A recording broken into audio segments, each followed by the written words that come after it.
Sometimes you got to go back to sleep for a couple hours, 2 or 3 hours, but you don't necessarily have the best sleep. So I had a nasty dream, you guys.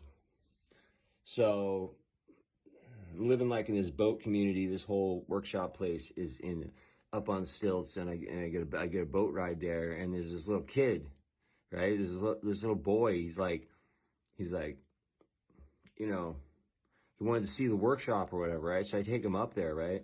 And then like one thing leads to another, okay? And like he invites all his little kid friends, or like other kids start showing up, and then there's just like tons of kids, right? There's just like but they're not like it up, but there's just there's just a lot of kids.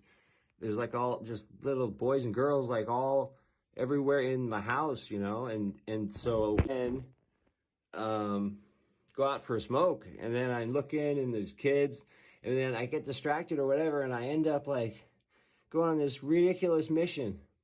And I'm realizing I might call and wake up my mom and be like, I feel bad. I just left all these kids. It's all this equipment is fine. I'm feeling bad I'm not worried about my shit for some reason. I'm worried about these kids. I'm like, oh,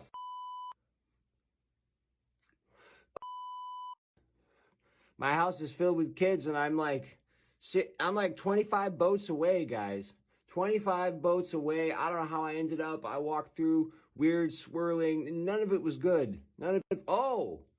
Oh, that's right. It was some fucking pussy. It was some pussy, you guys. It was some pussy. That's what it was. Okay. All right. I let myself off the hook. Okay. I hooked up with a beautiful colored girl. All right. I hooked up with a beautiful African-American woman. All right. Okay. All right. It's all coming back to me now. It's okay now. Okay, it's okay now because there was some folks, and there was a woman, and did we start to get it on? Let's see, did we? No, we didn't. But we just hit it off, and I think it was a little smooch.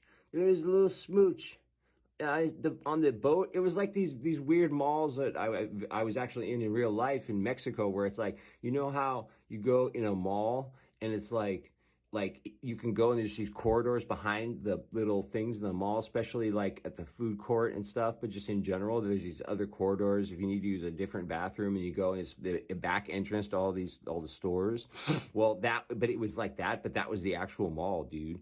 It was reality. And I bought 2 guitars there, and they're pretty good guitars. But anyway, I digress. So it was, little smoochy doochies. And I was going to hook up with her later, or I think I started. There was she was, god damn. I'd never done that one. That sounds like horrible, but I haven't. I'm a white person. People have been telling me I'm very Jewish, which is, anyways, that's cool.